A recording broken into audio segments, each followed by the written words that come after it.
ఆంధ్రప్రభ దినపత్రికలో స్టాఫ్ జిల్లా మండలాల వారీగా రిపోర్టర్స్ కావలెను మరియు మీ వ్యాపార అభివృద్ధి ప్రకటనల కోసం సంప్రదించండి।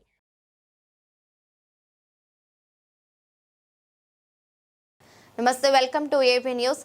మహబూబాబాద్ జిల్లా తొర్రూరు పట్టణ కేంద్రంలోని స్థానిక గోపాలగిరి రోడ్డుకు వెళ్లే మార్గంలో పేదల కోసం నిర్మించిన 280 డబుల్ బెడ్రూమ్ ఇండ్లను తక్షణమే పంపిణీ చేయాలని గత 6 నెలల నుండి సిపిఎం పార్టీ ఆధ్వర్యంలో శాంతియుత ఉద్యమాన్ని చేపడుతున్న క్రమంలో బుధవారం రాత్రి అధికారులు తాళం వేసిన డబుల్ బెడ్రూమ్ ఇండ్లకు అర్హులైన నిరుపేదలకు ఇస్తామని చెప్పి మాట తప్పారని ఆగ్రహించిన పేద ప్రజలు తాళాలను పగలగొట్టి ఇండ్లను స్వాధీనం చేసుకున్నారు।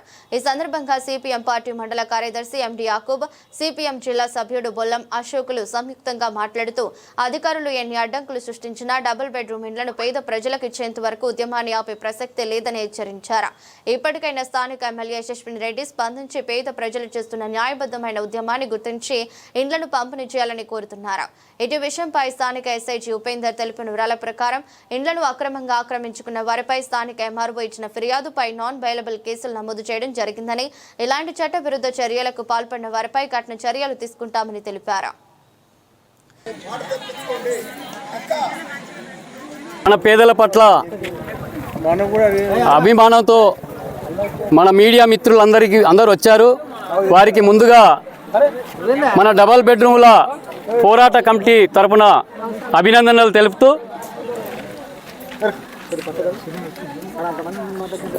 ఎన్నికల కోడ్ ముందు బతుకమ్మతోటి 10 రోజులు నిరసన తెలిపాము। కానీ అధికారులు కానీ గౌరవ ఎమ్మెల్యే గారు కానీ దున్నపోతు మీద వానబడ్డ రీతిలో ఈ ప్రభుత్వం వ్యవహరిస్తూ ఉంది।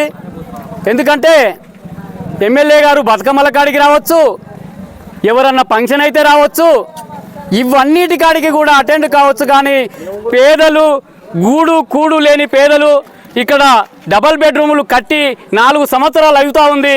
ఆ డబల్ బెడ్రూమ్లను పేదలకు ఇస్తామని ఒక్కసారి కూడా ఆ ఎమ్మెల్యే గారు ఆలోచించలేదు। మనం ఎమ్మెల్యే గారికి కూడా చెప్పాము, అధికారులకు చెప్పాము, ఎవరికి చెప్పినా కూడా మన గోడు పట్టించుకోలేదు। కనీసం ఈ ప్రజాపాలనలో కూడా ఈ న్యాయం జరగట్లేదు। అధికారులు ఇప్పుడు నాయకులు అంటే అబద్ధం ఆడతారు, కానీ అధికారులు కూడా దాటవేసి అబద్ధాలు ఆడడం నేర్చుకున్నారు। అది సరి అయింది కాదని మేము సిపిఎం పార్టీగా డిమాండ్ చేస్తూ ఉన్నాం। ఎందుకంటే ఇప్పుడు కోడ్ పోయింది, కోడులో ఏం చేయొద్దని చెప్పారు కొంతమంది అధికారులు, అయినా మేము వెళ్ళిపోయాం కోడ్లో వద్దు, సరే ఇబ్బంది పడొద్దు అని। కోడ్ అయిపోయినాక కూడా 5 రోజులు ఇక్కడ మేము శాంతియుతంగా నిరసన పోరాటం చేస్తూ ఉన్నాం। అయినా కూడా పేపర్లో ప్రతిరోజు వస్తూ ఉంది, మీడియాలో వస్తూ ఉంది, అవన్నీ కూడా చూస్తూ ఉన్నారు, కానీ పేదలను పట్టించుకునే అధికారులు లేరు, రాజకీయ నాయకులు లేరు, ఇక్కడ అధికార పార్టీ కూడా లేదు। అందుకనే ఆ పేదలు ఆగ్రహంతో ఈరోజు తమ గూడు ఖచ్చితంగా కావాలి, మనం బతకాలంటే గూడు కావాలి కనుక ఆ గూడు లేని పేదలు ఈరోజు ఆ గూడు కావాలని ఎంఆర్ఓ దానికి తాళాలు వేసినాక కూడా ఆ తాళాలు మొత్తం పగలగొట్టి ఆగ్రహంతో ఇక్కడ ఉన్నటువంటి డబల్ బెడ్రూమ్లను మొత్తం కూడా పేదలు స్వాధీనం చేసుకున్నారు। మేము చెప్పేది ఒకటే, సిపిఎం పార్టీగా వాళ్ళు స్వాధీనం చేసుకున్నారు। స్వాధీనం చేసుకున్నటువంటి డబల్ బెడ్రూమ్లను మీరు ఆ డబల్ బెడ్రూమ్లో అట్టనే ఉంటారు పేదలు, మీరు అధికారులు వచ్చి గుర్తించి వాళ్ళకు సర్టిఫికెట్ ఇచ్చి ఇప్పటికైనా కూడా వాళ్ళకు డబుల్ బెడ్రూమ్లు ఇవ్వాలని మేము సిపిఎం పార్టీగా మరీ డిమాండ్ చేస్తూ ఉన్నాం। ఇండ్లు ఇచ్చేంత వరకు ఈ పోరాటం ఆగదు, ఇక్కడి నుంచి ఒక్క లబ్ధిదారుడు కూడా కదలడని మేము హెచ్చరిస్తా ఉన్నాం। 7 కాగానే ఈ చీకట్లో లబ్ధిదారులందరూ ఉన్నారు కాబట్టి ఫస్ట్ వాళ్ళు ఏం చేశారంటే అధికారులు కరెంటును కట్ చేశారు। ఇక్కడ చంటి పిల్లలతో ఉన్నారు, ఈ చంటి పిల్లలతో ఉన్న ఈ లబ్ధిదారులందరికీ కూడా ఇక్కడ ఏమి జరిగినా దీనికి ఎంఆర్ఓవే బాధ్యత వహించాల్సి వస్తుంది, దీనికి ప్రభుత్వం మరీ బాధ్యత వహించాల్సి వస్తుందని మేము మీడియా ద్వారా చెప్పదలుచుకున్నాం। తొర్రూరు పట్టణ కేంద్రంలో ఉన్నటువంటి 280 డబుల్ బెడ్రూమ్ ఇళ్లలో పేదలు ప్రవేశించారు। వారి ఆగ్రహం కట్టలు తెంచుకొని ఈరోజు పేదలు మొత్తం డబుల్ బెడ్రూమ్లో ప్రవేశించడం జరిగింది। గత ఎన్నికల కోడ్ అయిపోయిన తర్వాత 5 రోజులుగా శాంతియుతంగా డబుల్ బెడ్రూమ్ల కాడ నిరసన ప్రదర్శిస్తే ఏ ఒక్క అధికారి కానీ అధికార పార్టీ నాయకులు కానీ ఎమ్మెల్యే కానీ స్పందించలేదు। చూసి పేదలకు కడుపు మండి ఇక మమ్మల్ని ఎవరు స్పందించరు, మాకు ఎవరు హామీ ఇచ్చినా అవి ఉత్త నీటి మాటలే అని తెలుసుకొని ఈరోజు పేదలు సిపిఎం పార్టీ ఆధ్వర్యంలో అందరూ ఇళ్లలో చేరడం జరిగింది। వాళ్ళందరం కూడా ఏ ఒక్కరు కూడా ఇళ్ళకి వెళ్ళి బయటికి వెళ్ళి ఎక్కడికి పోరు. మీరు ఎన్ని నిర్బంధాలు పెట్టినా ఎన్ని బెదిరింపులు చేసినా ఏ ఒక్కరు బయటికి పోరు. సాయంత్రం 7 గంటల దాకా ఉన్నటువంటి కరెంటు నిర్దాక్షిణంగా ఎంఆర్ఓ వారి అధికారులు అదేవిధంగా మిగతా అధికారులు అందరూ కలిసి కుట్రపూరితంగా కరెంటు తీయించారు. కరెంటు తీయించిన కారు చీకట్లలోనైనా ఇల్లు వదిలిపెట్టమని పేదలు ఇళ్లను పట్టుకొని ఉన్నారు. వాళ్ళ త్యాగానికి జేజేలు పలకాల్సినటువంటి అవసరం ఉంది. అధికారులారా, నాయకులారా, మీరు పేదల పక్షమా పెద్దల పక్షమా? పేదలను ఇబ్బంది పెట్టడం కరెక్ట్ అయిన మార్గం కాదు.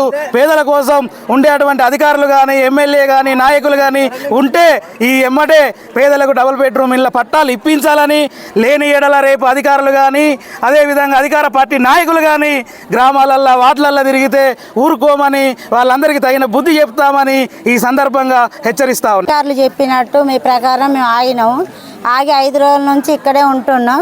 వచ్చాక కూడా ఇవాళ కరెంటు తీసిన దానికి చిన్నపిల్లలకి ఇట్లా చాలామంది ఉన్నారు. ఆ చిన్నపిల్లలకు ఏదైనా కూడా ఎంఆర్ఓ కానీ అధికారులు కానీ వాళ్ళకే బాధ్యత. రేపటి రోజున మాకు ఈ నైట్ ఏది జరిగినా కూడా వీళ్ళందరం వచ్చి మేము ఎంఆర్ ఆఫీస్ దగ్గర ఎమ్మెల్యే మేడం పార్టీ ఆఫీస్ దగ్గర వచ్చి కూర్చుంటాం. మాకు దయచేసి ఇప్పటికైనా మాకు కరెంట్ ఇప్పించి మాకు ఎమ్మెల్యే గారు ఎంఆర్ఓ పట్టాలు ఇవ్వాలి. మా పెద్దనాన్న చనిపోతే బయట పడేస్తే మేము 10 రోజులు ఇంటికి దగ్గర బయట ఉన్నాం. రేపటి రోజున మేము ఏదైనా చనిపోతే మా పిల్లలు ఎట్లా మా అమ్మలు ఏడ వారేస్తారు అని మేము ఎంఆర్ఓ గారిని ఇందాక కూడా అడిగినాం. మీరు సార్ 4-5 రోజులు టైం చెప్పిళ్ళు. ఆ 45 రోజుల టైంలో ఏమైంది సార్? మరి మేము ఇప్పుడు వచ్చి బంద్ చేస్తాను. మొన్న వచ్చి తాళాలు వేసి మేము ఎక్కడ ఉండాలి సార్ మేము అని అడిగితే సప్పుడు చేయకుండా వెళ్ళి దాంతోపాటు కరెంటు తీపిచ్చిండు. దయచేసి ఇప్పుడు కరెంట్ రావాలి. మాకు రేపు పట్టాలు ఇప్పిస్తేందుకు ఎంఆర్ఓ కానీ ఎమ్మెల్యే కానీ ఇక్కడికి వచ్చి పోవాలి. కూడా మేము ఎన్నోసార్లు వచ్చి చెప్పినాం. కలెక్టర్ గారు కూడా అమ్మ మీరు ఈ ఎలక్షన్ల కోడ్ ఆగిపోతే మీకు వచ్చి మేము చెప్తామన్నారు. ఆ ఎలక్షన్ల కోడ్ ఆగిపోయినాక కూడా మేము 9వ తారీఖు ఏం లేదు 10వ తారీఖు నాడు వచ్చినాం.